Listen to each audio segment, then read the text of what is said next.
ఫిలిప్పీలకు రాసిన పత్రిక 4వ అధ్యాయం 1 నుంచి 9వ వచనం వరకు చదువుదాం. ఫిలిప్పీలకు రాసిన పత్రిక 4వ అధ్యాయం 1 నుండి 9వ వచనం వరకు మీ బైబిల్స్లో వాటిని చూడాలని మనం చేస్తున్నాను. అందరం బైబిల్స్ ఓపెన్ చేద్దాం. కావున నేను అపేక్షించు నా ప్రియ సహోదరులారా, నా ఆనందమును నా కిరీటమునయున్న నా ప్రియులారా, ఇట్లు ప్రభువునందు స్థిరులయుండుడి. ప్రభువునందు ఏకమనస్సు గలవారై యుండుడని యువదయాను సుంటకేను బతిమాలుకొనుచున్నాను. అవును, నిజమైన సహకారి ఆ స్త్రీలు క్లెమెంతుతోనూ నా ఇతర సహకారులతోనూ సువార్త పనిలో నాతో కూడా ప్రయాసపడినవారు గనుక వారికి సహాయం చేయమని నిన్ను వేడుకొనుచున్నాను.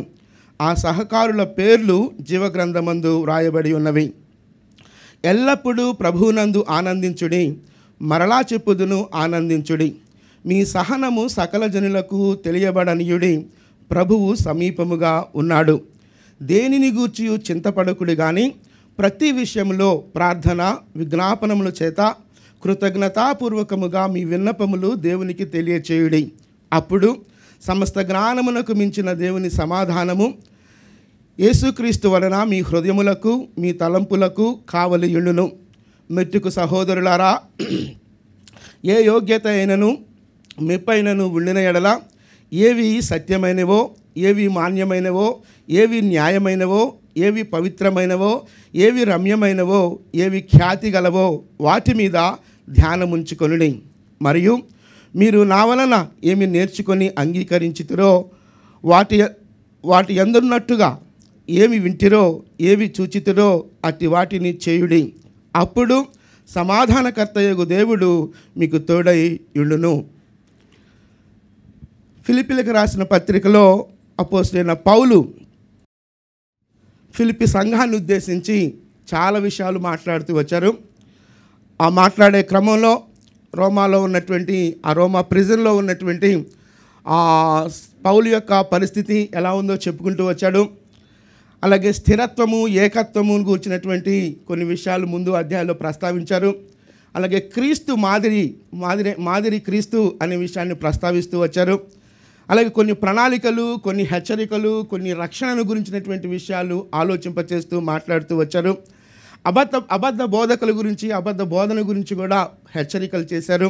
అలా చేస్తూ ముగింపు మాటలుగా 4వ అధ్యాయంలో ముగింపు మాటలుగా ఒక రకంగా చెప్పాలంటే ఈ పత్రికలో ఈ ఫిలిప్పీలకు రాసిన ఈ పత్రికలో ఇది చివరి సందేశంగా, పత్రికలో వారికి చెప్పాలనుకున్న విషయం ఈ పత్రికలో చివరి సందేశంగా కనిపిస్తూ ఉంది. ఆ సందేశంలో ప్రాముఖ్యమైన అంశం ఏంటి అంటే మీరు ప్రభువునందు స్థిరులయుండుడి అని చెప్తున్నాడు. మీరు ప్రభువునందు స్థిరులయుండుడి అని చెప్తున్నాడు. ఈ ప్రభువునందు స్థిరులయుండుడి అని చెప్పే క్రమంలో చాలా విషయాలు చెప్తూ వచ్చాడు. వెనుకున్నవి మరిచి ముందున్న వాటి కొరకు మీరు వేగిరపడాలి, గురి వద్దకే మీరు పరిగెత్తాలి, గురి వద్దకు పరిగెత్తకుండా ఆటంకపరిచేవేంటో వాటిని ఆలోచించాలి అనే విషయాలు చెప్తూ మాదిరికరమైనటువంటి క్రైస్తవ జీవితాన్ని ఏ విధంగా జీవించాలో ఆ విషయాలు కూడా ప్రస్తావిస్తూ రాకడ కొరకై క్రీస్తు ప్రభు రాకడ కొరకై ఏ విధంగా మీరు సిద్ధపడాలో ఆ విషయాలను కూడా ప్రస్తావిస్తూ ఇప్పుడు అంటూ ఉన్నాడు, మీరు కావున ఇట్లు ప్రభువునందు స్థిరులయుండుడి అని చెప్తున్నాడు. ప్రభువునందు స్థిరులయుండుడి అని చెప్తున్నాడు.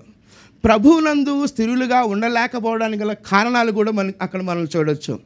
తర్వాత వచనాలు మనం గమనిస్తున్నప్పుడు ప్రభువునందు స్థిరులుగా ఉండాలి అని చెప్పే క్రమంలోనే ప్రభువునందు స్థిరత్వాన్ని మన విశ్వాసంలో కోల్పోయేలాగా చేసేది, ప్రభువునందు స్థిరులుగా ఉండకుండా ఉండడానికి గల కారణాలు కూడా మనం ఇక్కడ గమనిస్తే ఒకసారి మనం ఆలోచిస్తే మొదటి నుంచి 3వ వచనం వరకు మనం గమనిస్తే ఫిలిప్పీలకు రాసిన పత్రిక 1 నుంచి 3వ వచనం వరకు గమనిస్తే ప్రాముఖ్యంగా అక్కడ చెప్పేటువంటి మాట ఏంటంటే అనైక్యత గురించి మాట్లాడుతూ ఉన్నాడు.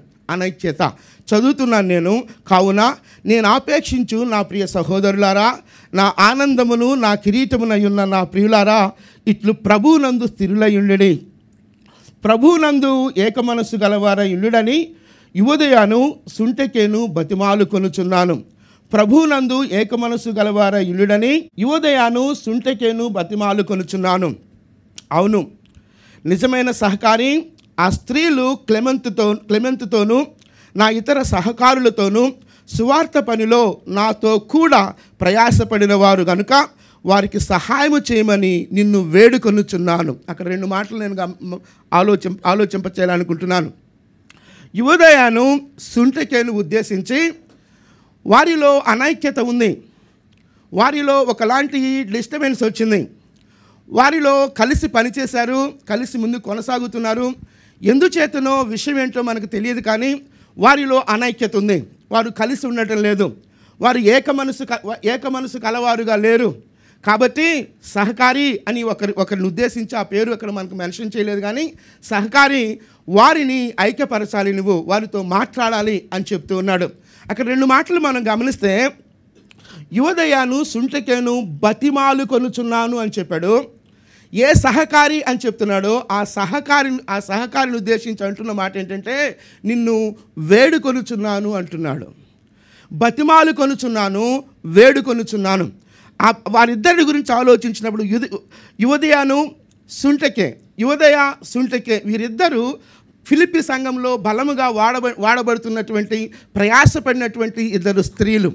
ఏ కారణము చేతనో వారికి ఏక మనసు లేదు. ఆ ఏక మనసు లేకపోవడాన్ని బట్టి, ఆ అనైక్యతను బట్టి వచ్చే అనర్థాలేంటో పౌలు ఒక స్పిరిచువల్ జైంట్గా లేకపోతే ఒక స్పిరిచువల్ ఫాదర్గా ఆలోచిస్తూ వారిద్దరు సమాధాన పడాలి. అమ్మా మీరు సమాధాన పడాలమ్మా అని చెప్పి బ్రతిమాలు కొనుచున్నానని చెప్తూ, సహకారి అక్కడ పేరు మెన్షన్ చేయలేదని నేను జ్ఞాపకం చేస్తాను. సహకారి నీవు వారిద్దరిని ప్యాసిఫై చేయాలి, వారిద్దరిని సమాధానపరచాలి అని నిన్ను వేడుకొనుచున్నాను అంటున్నాడు. ఆ మాటలు జాగ్రత్తగా ఆలోచిస్తే అపోస్తలుడైన పౌలు సంఘాన్ని, ఆ సంఘం గురించి, ఆ సంఘంలో ఉన్నటువంటి పరిస్థితుల గురించి హెచ్చరికలు చేయొచ్చు. నీవు ఇలా తప్పు చేస్తున్నావు, నిన్ను వార్న్ చేస్తున్నాను, నీవు ఇలా చేస్తే పద్ధతిగా ఉండదు, దీనివల్ల చాలా అనర్థాలు వస్తాయి అని చెప్పి హెచ్చరికతో లేకపోతే గద్దించవచ్చు. కానీ అపోస్తలుడైన పౌలు గద్దించలేదు. అమ్మా బతిమాలు కొనుచున్నాను. సమాధానం యొక్క స్థితి గురించి ఆలోచించినప్పుడు, అనైక్యత యొక్క అనర్థాల గురించి ఆలోచించినప్పుడు అంటున్నాడు, అమ్మా మీ ఇద్దరిని నేను బతిమాలు కొనుచున్నాను. అయ్యా సహకారి నువ్వు వారి మధ్య సఖ్యతను కుదర్చాలని నిన్ను వేడుకొనుచున్నాను అంటున్నాడు.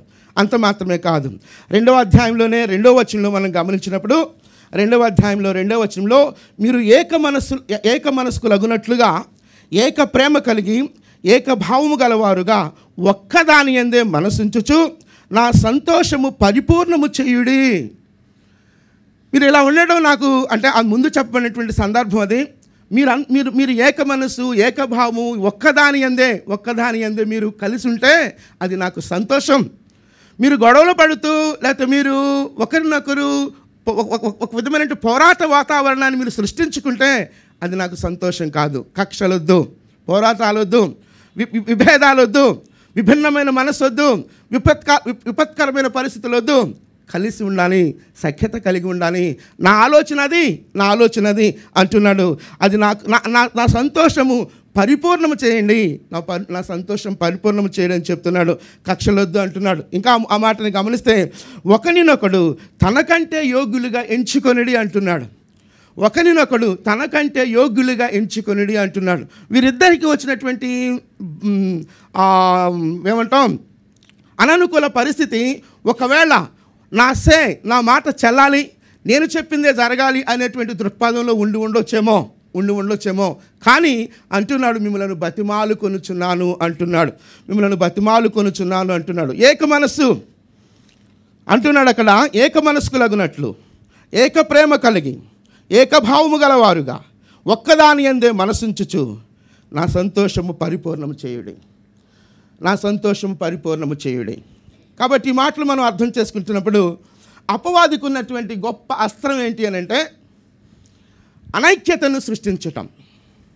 అపవాదికి ఉన్నటువంటి గొప్ప అస్త్రం ఏంటంటే యూనిటీని డిస్టర్బ్ చేయటం. కాబట్టి అది ఎలా అయినా రావచ్చు.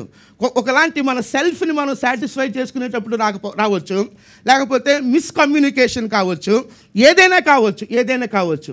అపవాదికి ఉన్నటువంటి గొప్ప అస్త్రం ఏంటంటే యూనిటీని దెబ్బతీయటం. దేవుడు అపోస్తలుడైన పౌలు అంటున్నాడు, మిమ్మల్ని బతిమాలుకొనుచున్నాను. యూదయ సుంటకే మిమ్మల్ని బతిమాలుకొనుచున్నాను. సహకారి నిన్ను వేడుకొనుచున్నాను. వారికి సంబంధం వారు మరలా సమాధాన పడాలి. ఆ సమాధానకరమైన వాతావరణాన్ని నువ్వు కలుగు చేయాలి. సహకారి నేను వేడుకొనుచున్నాను అంటూ ఉన్నాడు. ఒకసారి ఫిలిప్పీలకు రాసిన పత్రికలోనే 1వ అధ్యాయం 27వ వచనాన్ని మనం చూస్తే, ఫిలిప్పీలకు రాసిన పత్రిక 1వ అధ్యాయం 27వ వచనంలో, అక్కడ మొత్తం చదవనక్కర్లేదు కానీ ఆ మధ్యలో ఒక ఫ్రేజ్ని నేను తీసుకుంటున్నాను. సువార్తకు తగినట్లుగా ప్రవర్తించుడి.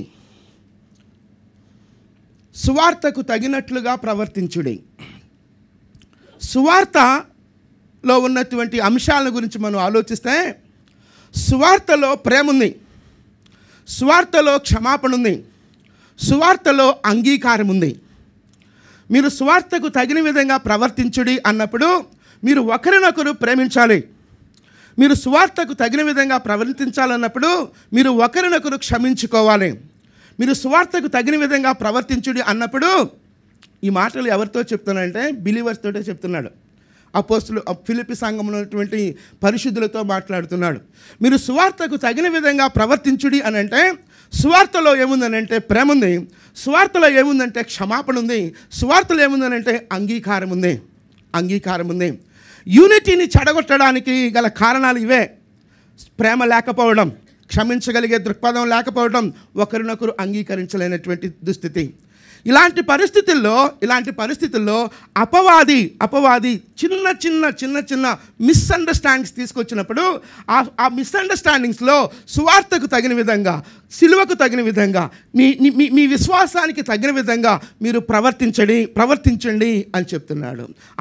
ఆ ప్రవర్తనలో కనిపించవలసినవి ఏంటి అంటే ప్రేమ కనిపించాలి, క్షమాపణ కనిపించాలి, ఒకరినొకరు అంగీకరించుకునే తత్వం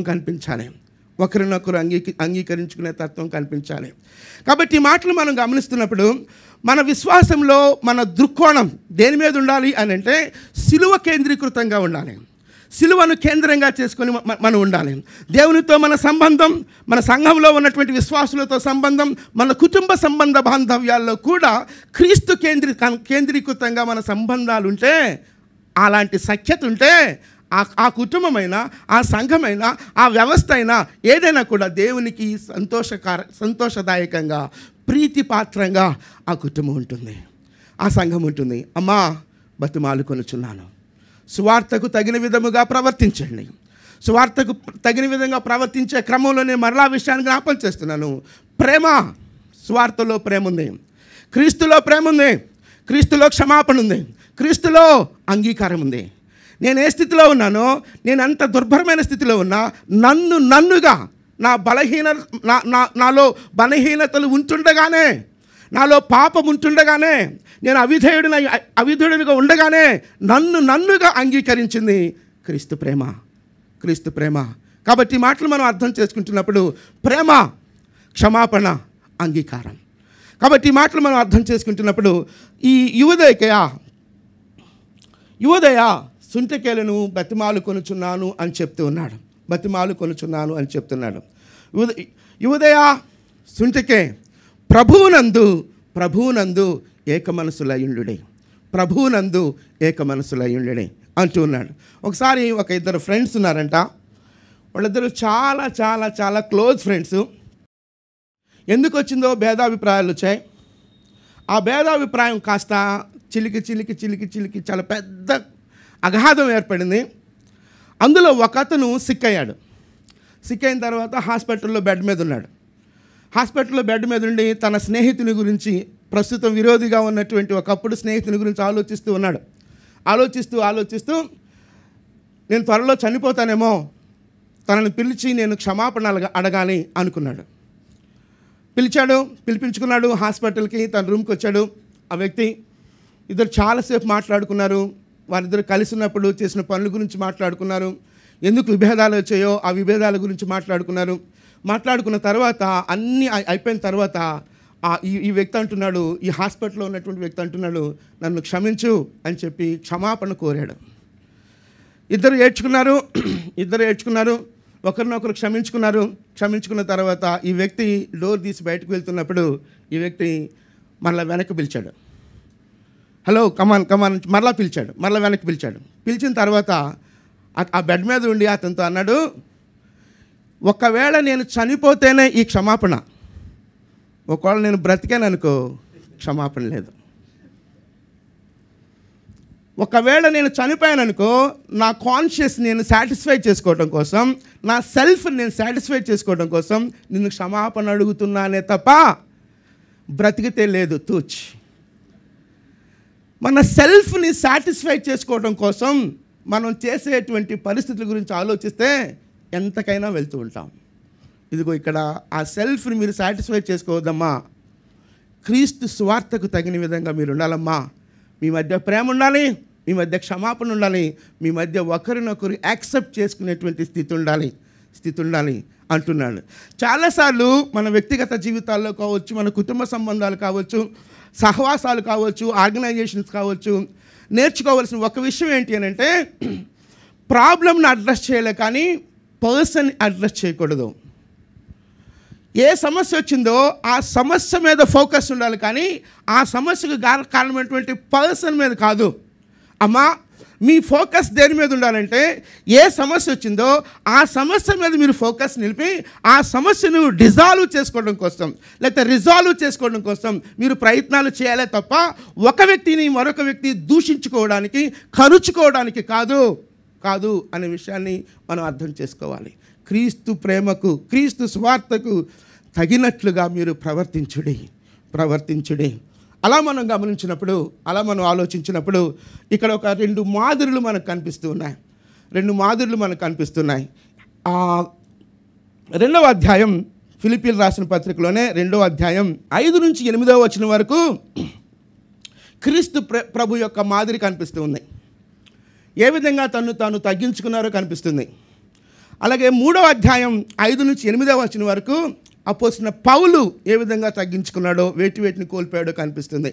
జాగ్రత్తగా ఈ మాటలు అర్థం చేసుకుంటే ఆయన క్రీస్తు దేవుని స్వరూపము కలిగిన వాడు, దేవునితో సమానుడు, అది గొప్ప భాగ్యం. ఆ భాగ్యాన్ని భాగ్యంగా ఎంచుకోలేదు, మనుషుల పోలికగా పుట్టాడు, దాసుని స్వరూపం ధరించుకున్నాడు, ఆకారమందు మనుషుడిగా పుట్టాడు, శిలువ మరణము పొందినంతగా విధేయత చూపించాడు, తన్ను తాను తగ్గించుకున్నాడు. యేసుక్రీస్తు ప్రభువారు క్రీస్తుకు కలిగిన ఈ మనసును మీరును కలిగి ఉండు అని చెప్తూ వస్తున్నాడు. ఆ తర్వాత 3వ అధ్యాయంలోకి వచ్చేసరికి అక్కడ పౌలు వేటిని నష్టపరుచుకున్నాడో, వేటిని కోల్పోయాడో ఆ విషయాలు చెప్తూ ఉన్నాడు. నేను సున్నతి గలవాడను, బెన్యామీను గోత్రికుడును, పరిసయ్యుడును, ధర్మశాస్త్రంలో అనిందుడును, ఏవేవి నాకు లాభకరమైన ఉన్నవో వాటన్నిటిని నష్టపరుచుకుని పెంటతో సమానంగా ఎంచుకున్నాను. ఎందుకనంటే క్రీస్తు యేసు జ్ఞానం, అతి శ్రేష్టమైన క్రీస్తు యేసు జ్ఞానము జ్ఞానము నిమిత్తము అంటున్నాడు. నేను ఆలోచిస్తున్నాను ఈ రెండు గురించి ఆలోచిస్తున్నప్పుడు, తగ్గింపు గురించి ఆలోచిస్తున్నప్పుడు అనంతుడైనటువంటి దేవుడు నరునితో సంబంధాన్ని పొందుకోవడం కోసం, తన ప్రేమను అందించడం కోసం తన్ను తాను తగ్గించుకున్నాడు. క్షమించడం కోసం తన్ను తాను తగ్గించుకున్నాడు. అంగీకరించడం కోసం తన్ను తాను తగ్గించుకున్నాడు. ఏ సువార్త అయితే నా మీద ప్రభావాన్ని చూపించిందో ఆ సువార్త ఫలితంగా నేను ఇప్పుడు ఏం చేస్తున్నానంటే, పౌలు అంటున్నాడు, నేను సున్నతి చేయబడిన వాడును, బెన్యామీను గోత్రికుడును, లేకపోతే చాలా ప్రివిలేజెస్ ఉన్నాయి నాకు, పరిసయ్యుడును, అనిందుడును, ధర్మశాస్త్రమందు నేను అనిందుడును అని చెప్తే చాలా ప్రివిలేజెస్ ఉన్నాయి. వాటన్నిటిని నేను పెంటతో సమానంగా ఎంచుకున్నాను. ఎందుకనంటే నాకు లాభమేంటో తెలుసు, శ్రేష్టమైనది ఏంటో నాకు తెలుసు. కాబట్టి నాకు ఏవేవి లాభకరమైనవి ఉన్నాయో ఆ లాభకరమైన వాటిని నష్టపరుచుకుంటున్నాను. ఎందుకు అనంటే శ్రేష్టమైనటువంటి దేవుని జ్ఞానము కొరకు అంటున్నాడు. నా ప్రశ్న ఏంటి అనంటే, నన్ను నేను కూడా ప్రశ్నించుకున్నాను, ఇందులో ఉంచుకొని నేను ధ్యానం చేసుకున్నాను. యేసుక్రీస్తు ప్రభువారు తగ్గించుకున్నటువంటి స్థితి చూపిస్తూ వచ్చాడు. అక్కడ నేను తగ్గించుకున్నాను అనే విషయాన్ని చూపిస్తూ వచ్చాడు. అయితే నా ప్రశ్న ఏంటంటే, నీవు తగ్గించుకుంటున్నావా, నేను తగ్గించుకుంటున్నానా? జాగ్రత్తగా మాటలు అర్థం చేసుకోవాలి. క్రీస్తు ప్రభువారు ఏ విధంగా తగ్గించుకున్నాడో చూపించాడు అక్కడ. అపోస్తలుడైన పౌలు ఏ విధంగా తగ్గించుకున్నాడో చూపించాడు అక్కడ. ఒక రకంగా ఇక్కడ ఉన్నటువంటి కాంటెస్ట్ మనం ఆలోచిస్తే యువదయ సుంటికే మీరు తగ్గించుకోవాలి. దేవుడు తగ్గించుకున్నాడు. ఆ యువదయ సుంటికే ప్లేస్లో నన్ను నేను పెట్టుకుంటే క్రీస్తుకు తగిన విధంగా, క్రీస్తు స్వార్థకు తగిన విధంగా నేను ప్రవర్తించే క్రమంలో ఇదిగో యేసుక్రీస్తు ప్రభువారు ఏ విధంగా తగ్గించుకున్నారు, ఇదిగో పౌలు ఏ విధంగా తగ్గించుకున్నాడు, నా సంబంధ బాంధవ్యాలను నేను చక్కగా దేవునికి మహిమకరంగా నెలకొల్పుకోవడం కోసం నన్ను నేను తగ్గించుకుంటున్నానా అనే విషయాన్ని నేను ప్రశ్నిస్తూ ఉన్నాను. నాకు నేను ప్రశ్నించుకుంటున్నాను. తగ్గింపు, స్వార్థలో ప్రేమ ఉంది, స్వార్థలో క్షమాపణ ఉంది, స్వార్థలో అంగీకారం ఉంది. ఆ అంగీకారం దేనిని బట్టి వస్తుందనంటే విధేయుడైనటువంటి క్రీస్తు ప్రభువును చూస్తున్నప్పుడు, ఇక్కడ మనకు మాదిరిగా ఉన్నటువంటి అపోస్తలుడైన పౌలును చూస్తూ ఉన్నప్పుడు ఈ మాటలు మనం జాగ్రత్తగా అర్థం చేసుకోవాలి. 4వ అధ్యాయంలోనే 4 నుంచి 7వ వచనం వరకు నేను చదువుతున్నాను. 4వ అధ్యాయం 4 నుంచి 7వ వచనం వరకు నేను చదువుతున్నాను. ఎల్లప్పుడూ ప్రభువునందు ఆనందించుడి, మరలా చెప్పుదును ఆనందించుడి, మీ సహనము సకల జనులకు తెలియబడనీయుడి, ప్రభువు సమీపముగా ఉన్నాడు.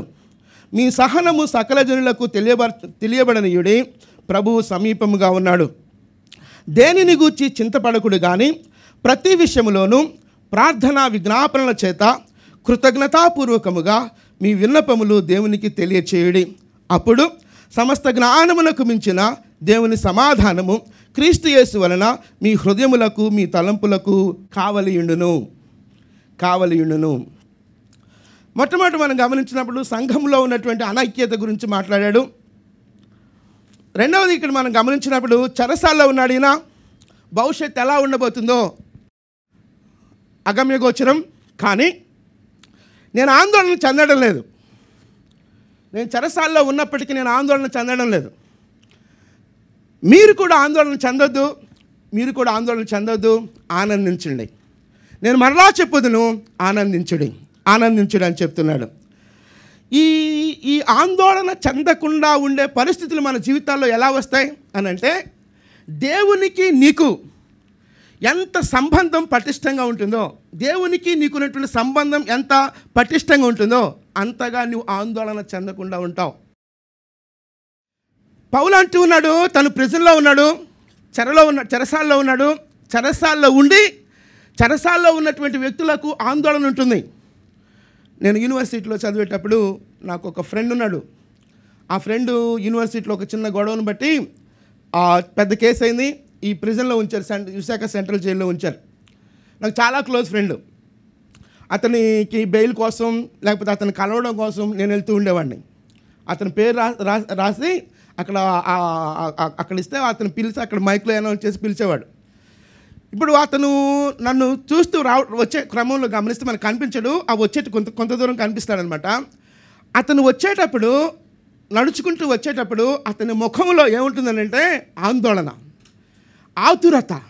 నేను ఎంత త్వరగా ఇక్కడ నుంచి బయటికి వెళ్ళగలను, నా కోసం బయటికి తీసుకొని రావడం కోసం ఏదైనా బెయిల్ కోసం ప్రయత్నం చేస్తున్నాడా లేదా, బెయిల్ ఎంతవరకు వచ్చింది, వీటన్నిటి ఆలోచనలు ఉంచుకుంటూ చాలా ఆందోళనతో వచ్చాడు. ఎందుకు మాట చెప్తున్నానంటే, చెరసాలలో ఉన్నటువంటి వ్యక్తుల యొక్క స్థితిగతుల గురించి నేను మాట్లాడుతున్నాను. ఆందోళన ఉంటుంది. కానీ పౌలు అంటూ ఉన్నాడు, నేను ఆందోళన చెందటం లేదు, మీరు కూడా ఆందోళన చెందొద్దు, ఆనందించండి.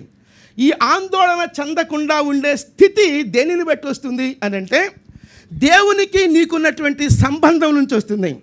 దేవుని యొక్క శక్తిని నువ్వు ఎంతగా ఆశ్రయిస్తావో అంతగా నువ్వు ఆందోళన చెందకుండా ఉంటావు.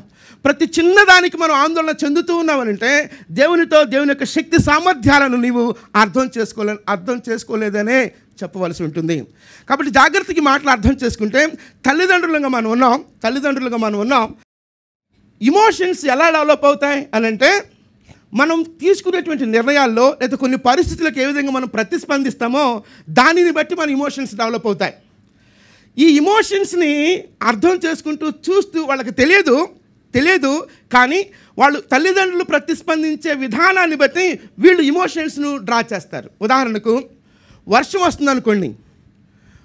వస్తున్నప్పుడు పిడుగులు పడుతూ వర్షం వస్తుంది అనుకోండి. ఈ చిన్నపిల్లవాడికి పిడుగులు అంటే ఏంటో తెలియదు, వర్షం అంటే ఏంటో తెలియదు, భయం అంటే ఏంటో తెలియదు. కానీ పెద్దలు ఇంట్లో ఉన్నప్పుడు పిడుగులు పడుతున్నాయి, వర్షం పడుతుంది, ఒకలాంటి ఆందోళన చెందుతూ ఉంటారు. ఒకలాంటి భయపడుతూ ఉంటారు. ఈ భయాన్ని బట్టి ఓహో ఈ పరిస్థితుల్లో భయపడాలన్నమాట అనేటువంటి ఇమోషన్ పిల్లలకు డెవలప్ అవుతుంది. ఎందుకు ఈ మాటలు చెప్తున్నానంటే, విశ్వాసంలో ఎదుగుతూ మనకు ఎదురయ్యేటువంటి సమస్యల్లో మనం ఆందోళన చెందుతూ ఉంటే మనం పరిస్థితులను హౌ వి మేనేజ్ అనే విషయాన్ని మన బిడ్డలు చూస్తారు. ఆ బిడ్డలు చూసే క్రమంలో మనం ఎంతగా ఆందోళన చెందుతున్నామో ఆ ఆందోళన వీళ్ళు కూడా పికప్ చేస్తారు. అంటే నేను చెప్పాలనుకుంటుంది ఏంటి అని అంటే, ఆందోళన ప్రతి పరిస్థితికి ఆందోళన చెందుతూ ఉంటాం. కానీ ఈ ఆందోళన చెందకుండా చేసేది ఏంటి అని అంటే, దేవునికి నాకు ఉన్న సంబంధాన్ని బట్టే నేను ఆందోళన చెందను. నాకేమున్నాయో, ఎవరున్నారో, నాకు ఈ పరిస్థితి నుంచి ఎవరు నన్ను విడిపిస్తారో దానిని బట్టి నేను ఆనందించను. కానీ దేని బట్టి నేను ఆందోళన చెందకుండా ఉంటానంటే, దేవునికి నాకు ఉన్నటువంటి సంబంధాన్ని బట్టి నేను ఆందోళన చెందకుండా ఉంటాను. ఒకవేళ బహుశా ఈ ప్రిజన్ నుంచి నేను బయటికి రాకుండా ఒకవేళ ఈ ప్రిజన్లో చావలసినప్పటికీ నేను ఆందోళన చెందను. ఎందుకనంటే దేవునికి నాకు ఉన్నటువంటి సంబంధం అలాంటిది. ఎందుకనంటే నేను దేవుని మీద అలా ఆధారపడతాను.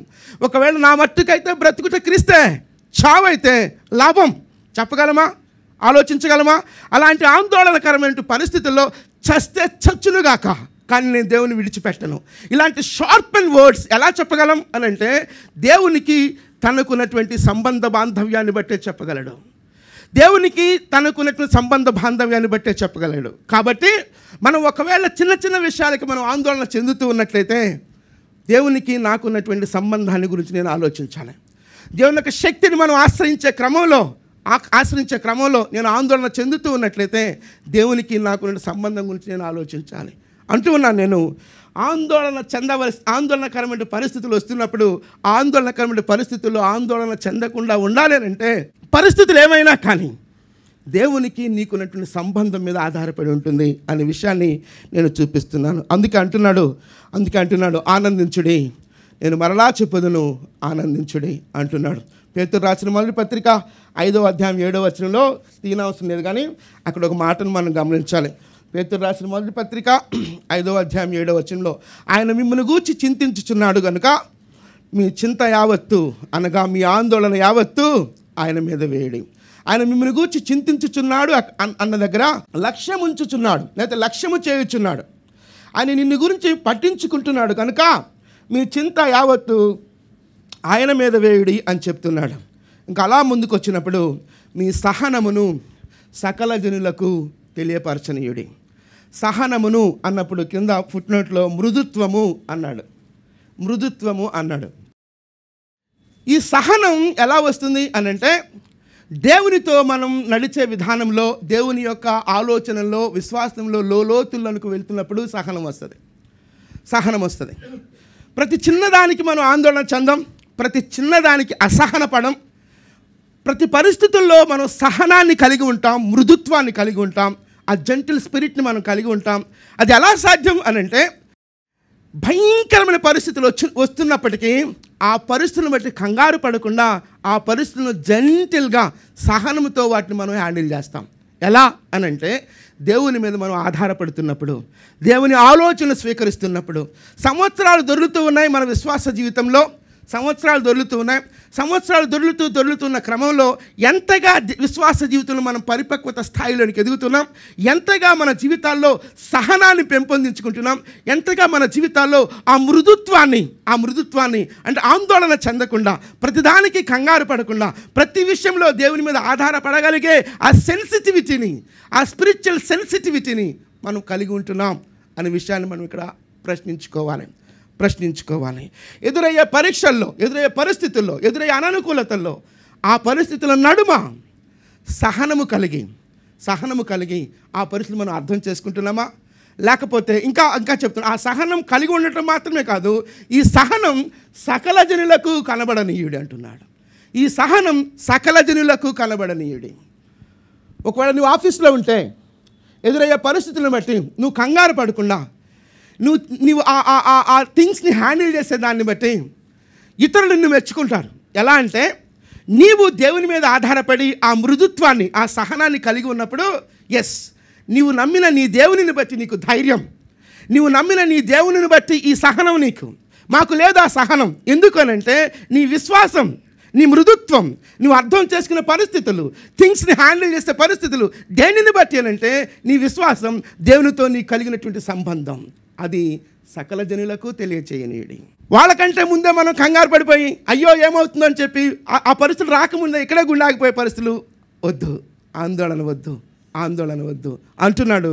మీ సహనం సకల జనులకు తెలియనీయుడి, సకల జనులకు తెలియనీయుడి. ఎందుకు ఈ మాట అంటున్నానంటే, మనం ఆందోళన చెందుతాం. ఆందోళన చెంది మన పిల్లలు అబ్జర్వ్ చేస్తారు. ఆ పరిస్థితుల్లో మనం ఆందోళన చెందుతున్నప్పుడు పైకి అనకపోయినా లోపల నీ విశ్వాసం ఎక్కడా ఆందోళన చెందుతున్నావు? నీ విశ్వాసం ఎక్కడ? మాకు చెప్తున్నావు నీవు అలా ఉండాలి, ఇలా ఉండాలి, ధైర్యంగా ఉండాలని. మరి నువ్వు ఆందోళన చెందుతున్నావు. మాకు ధైర్యాన్ని నూరిపోస్తున్నావు, నువ్వెందుకు ఆందోళన చెందుతున్నావు? మన విశ్వాసం అక్కడ పరీక్షకి నిలబడింది. సకల జనులకు తెలియజేయక ముందు మొట్టమొదటి మన కుటుంబ సభ్యులకు, నాతో ఉన్న నా సభ్యులకు, నా కుటుంబములకు తెలియచేయాలి. విశ్వాసంలో ఆ పరిపక్వత స్థాయిని మనం అలవర్చుకోవాలి. అందుకు అంటున్నాడు, ప్రభువునందు ఆందోళన వద్దు, ఆనందించండి. అది కూడా ప్రభువునందే ఆందోళన వద్దు అంటున్నాడు. 4వ అధ్యాయంలోనే 8 నుంచి 9 వచనం వరకు చదివితే, 4వ అధ్యాయంలోనే 8 నుంచి 9 వచనం వరకు చదివితే, మెట్టుకు సహోదరులారా, ఏ యోగ్యత అయినను మెప్పైనను ఉండిన ఎడల, ఏవి రమ్యమైనవో, ఏవి మాన్యమైనవో, ఏవి న్యాయమైనవో, ఏవి పవిత్రమైనవో, ఏవి రమ్యమైనవో, ఏవి ఖ్యాతి గలవో. నేను మరలా చదువుతున్నాను.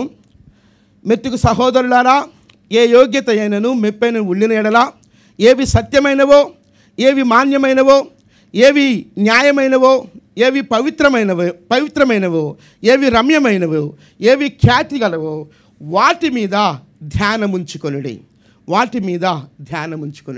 మనం దేవునిలో స్థిరపడకుండా ఉండడానికి గల కారణాల గురించి మనం ఆలోచిస్తున్నప్పుడు మొట్టమొదట మనం గమనించినప్పుడు అనైక్యత, రెండవది ఆందోళన.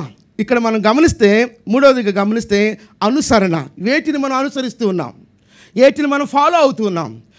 మనం ఫాలో అయ్యే విషయాల్లో వేటి గురించి మనం ఆలోచిస్తున్నాం, ఏటిని మన జీవితాలలోకి తెచ్చుకుంటున్నాం, ఏటిని మన కుటుంబాలకు తెచ్చుకుంటున్నాం, వేటిని మన సంఘాలలోకి తెచ్చుకుంటున్నాం అంటూ ఉన్నాడు అక్కడ. ఏవి సత్యమైన వాటినే మన జీవితాలను తెచ్చుకుంటున్నామా?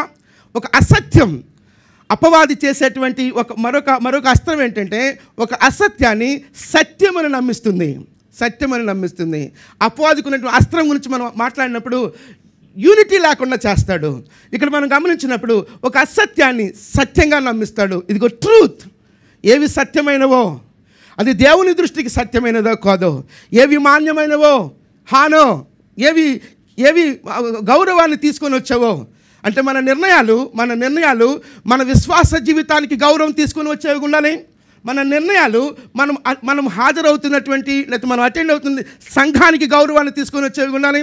మన నిర్ణయాలు మన దేవునికి హానర్ తీసుకొని వచ్చేవి ఉండాలి. అవి మాట్లాడుతున్నాడు. ఏవి ఖ్యాతి గలవో, ఏవి మాన్యమైనవో, ఏవి న్యాయమైనవో, ఏవి పవిత్రమైనవో, ప్యూరిటీ పవిత్రమైనవో చెప్తున్నాడు.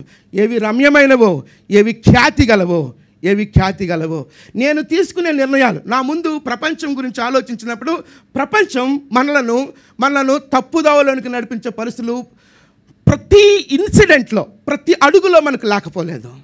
క్రీస్తు కేంద్రిత విశ్వాసము కలిగినటువంటి వ్యక్తులంగా మన డెసిషన్స్, మన నిర్ణయాలు, మన చాయిసెస్, మనం ఎంచుకునేటువంటి ఎంపికలు ఎలా ఉన్నాయో ఆ విషయాల గురించి మాట్లాడుతున్నాడు.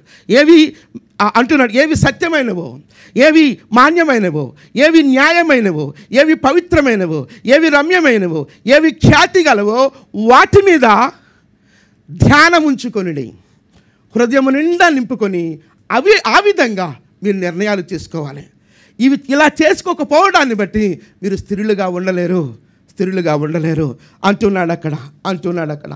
జాగ్రత్తగా ఈ మాటలు మనం గమనిస్తే 9వ వచనం నేను చదువుతున్నాను. 9వ వచనం మరియు మీరు నా వలన ఏవి నేర్చుకొని అంగీకరించితిరో, నా యందున్నట్టుగా ఏవి వింటిరో, ఏవి చూచితిరో అట్టి వాటిని చేయుడి. ఒక మాదిరి అనుసరణ, ఒక మాదిరి, ఒక అనుకరణ, ఒక మోడల్, ఒక నమూనా ఎవరు అని అంటే పౌలు కనిపిస్తూ ఉన్నాడు. ఏవి ఏవి ఏవి అని చెప్తూ చెప్తూ చెప్తూ చెప్తూ వచ్చి నేను చేశాను, నేను పొందుకున్నాను, నేను చూపిస్తున్నాను ఒక మాదిరి. ఆ మాదిరిని మీరు అనుసరించండి. ఏంటి అని అంటే, మీరు నా వలన ఏవి నేర్చుకుని అంగీకరించుతురో, నా యందున్నట్టు ఏవి వింటిరో, ఏవి చూచితిరో అట్టి వాటిని చేయుడి చేయుడి చేయుడి. అప్పుడు ఎప్పుడు అని అంటే, అలా చేసినప్పుడు సమాధానకర్తయగు దేవుడు మీకు తోడయ్యుండును. అప్పుడు సమాధానకర్తయగు దేవుడు మీకు తోడయ్యుండును. ఫిలిప్పీయులకు రాసిన పత్రికలోనే 3వ అధ్యాయం 17వ వచనం నేను చదువుతున్నాను. సహోదరులారా, మీరు నన్ను పోలి నడుచుకొనుడి, మేము మీకు మాదిరి అయి ఉన్న ప్రకారము నడుచుకుని వారిని గురిపెట్టు చూడుడి. ఫోకస్. మా జీవితాల మీద మీరు కేంద్రీకృతం చేసి మేము వేటిని అనుభవించాము, వేటిని మేము అనుభవించామో ఒక మాదిరిగా మేము ముందున్నాం. వాటిని గురిపెట్టు చూడుడి అని చెప్తున్నాడు. కాబట్టి ఒక మాటను మనం ఆలోచించినప్పుడు ఇక్కడ మనం గమనించినట్లయితే అనుసరణ, మన నిర్ణయాలు, మన చాయిసెస్ని మనం ఏ విధంగా ఎంపిక చేసుకుంటున్నాం. ఈ మెటీరియల్ వరల్డ్లో, ఈ భౌతికమైనటువంటి పరిస్థితుల్లో ప్రతిదానికి మనం మెటీరియలిస్టిక్ పరిస్థితులకు సంధానం చేయబడిన పరిస్థితుల్లో మన విశ్వాసంలో స్థిరముగా నిలబడాలి అంటే మన నిర్ణయాలు చాలా ప్రాముఖ్యమైనవి. అందుకే నేను చదువుతున్నాను హెబ్రీలకు రాసిన పత్రిక. ఇది మీ బైబిల్స్లో చూడాలి, ఆ పవర్ పాయింట్లో రాదు. హెబ్రీలకు రాసిన పత్రిక 11వ అధ్యాయం, హెబ్రీలకు రాసిన పత్రిక 11వ అధ్యాయం 24వ వచనం నుంచి చదివినట్లయితే, మోషే పెద్దవాడైనప్పుడు విశ్వాసమును బట్టి ఐగుప్తు ధనము కంటే, జాగ్రత్తగా మాటలు చూడాలి, జ్ఞానము కంటే శ్రేష్టమైన దాన్ని నేను ఎంచుకున్నాను, లాభకరమైన వాటికంటే శ్రేష్టమైన దాన్ని నేను ఎంచుకున్నానని పౌలు అన్నాడు. ఇదిగో ఇక్కడ మోషే గురించి మనం ఆలోచిస్తున్నాం. మోషే పెద్దవాడైనప్పుడు విశ్వాసమును బట్టి ఐగుప్తు ధనము కంటే క్రీస్తు విషయమైన నింద గొప్ప భాగ్యమని ఎంచుకొని, ఏవి మాన్యమైనవో, ఏవి ఖ్యాతి గలవో, ఏవి రమ్యమైనవో, ఏవి పవిత్రమైనవో నా ఎంపికలలో నేను ఎంచుకున్నాను. దేన్ని ఎంచుకున్నానంటే, ఐగుప్తు ధనము కాదు నాకు కావాల్సింది, క్రీస్తు విషయమైన నిందను నేను ఎంచుకున్నాను. అది భాగ్యం. మన ఎంపికలు ఎలా ఉన్నాయి? ఇదిగో మోషే ఎంపికల గురించి మనం ఆలోచిస్తున్నాం. దేవుని ప్రజలతో శ్రమ అనుభవించుట మేలు యోచించాను. ఫరో కుమార్తె యొక్క కుమారుడు అనిపించుకున్నటకు ఒప్పుకొనలేదు. వేటిని మనం ఒప్పుకుంటున్నాం? దేవునికి పనికిరానివి, దేవుడు కోరదగనివి వేటిని మనం ఒప్పుకొనలేదు. ఎలైనగా అతడు ప్రతిఫలముగా కలుగబోవు బహుమానమందు దృష్టి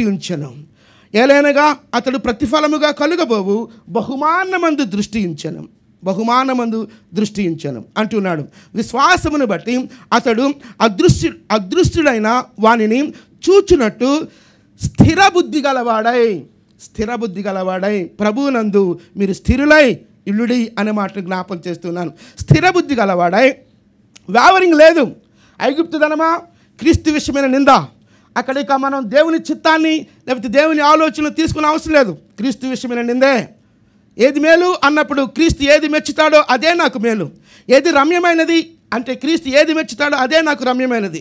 ఏది హానో, ఏది దేవునికి ఖ్యాతిని తీసుకొని వస్తుంది అది నాకు మేలు అంటున్నాడు. ఇక్కడ మేలని యోచించి ఫరో కుమార్తె యొక్క కుమారుడు అనిపించుకొనుటకు ఒప్పుకొనలేదు. ఎలయనగా అతడు ప్రతిఫలముగా కలుగబోవు బహుమానమందు దృష్టి ఉంచెను. విశ్వాసమును బట్టి అతడు అదృశ్యుడైన వానిని చూచునట్లు స్థిరబుద్ధి గలవాడై రాజాగ్రహమునకు భయపడక ఐగుప్తును విడిచిపోయాను. ఏవి మన జీవితాలలో ఖ్యాతిని తీసుకొని వస్తాయి? ఏవి మన జీవితాలలో పరిశుద్ధతను లేకపోతే దేవునికి మహిమను తీసుకొని వస్తాయి? వాటి విషయాలై మనం నిర్ణయాలు తీసుకోవాలనే విషయాన్ని జ్ఞాపకం చేస్తున్నాను. ఇవన్నీ చేసినప్పుడు అప్పుడు సమాధానకర్తయకు దేవుడు మీకు తోడయ్యుండును. ఆ ముందు వచనంలో చూసినప్పుడు అప్పుడు సమస్త జ్ఞానమునకు మించిన దేవుని సమాధానము యేసు క్రీస్తు వలన మీ హృదయములకు మీ తలంపులకు కావలి ఉండును అంటున్నాడు. ఒకసారి మనం ఆలోచిద్దాం. ఆందోళన నుంచి బయటికి రావడానికి ఆందోళన నుంచి మనం బయటకు రావడానికి ఒక 3 విషయాలు అక్కడ చెప్పారు. వాటిని నేను చూపించి నేను ముగిస్తాను. ఏ విషయంలో చింతపడకూడదు అంటున్నాడు ఆయన. మిమ్మల్ని గురించి ఆ మాట నేను మరలా చదువుతున్నాను. దేనిని గూర్చి చింతపడకుడు కానీ ప్రతి విషయంలోనూ ప్రార్థన విజ్ఞాపనల చేత కృతజ్ఞతాపూర్వకముగా మీ విన్నపములు దేవునికి తెలియచేయండి. మీ విన్నపములు దేవునికి తెలియచేయండి అంటున్నాడు. ఇక్కడ ఏ విషయంలో చింతపడకూడదని చెప్తున్నాడు, ప్రతి విషయంలో ప్రార్థన చేయాలని చెప్తున్నాడు.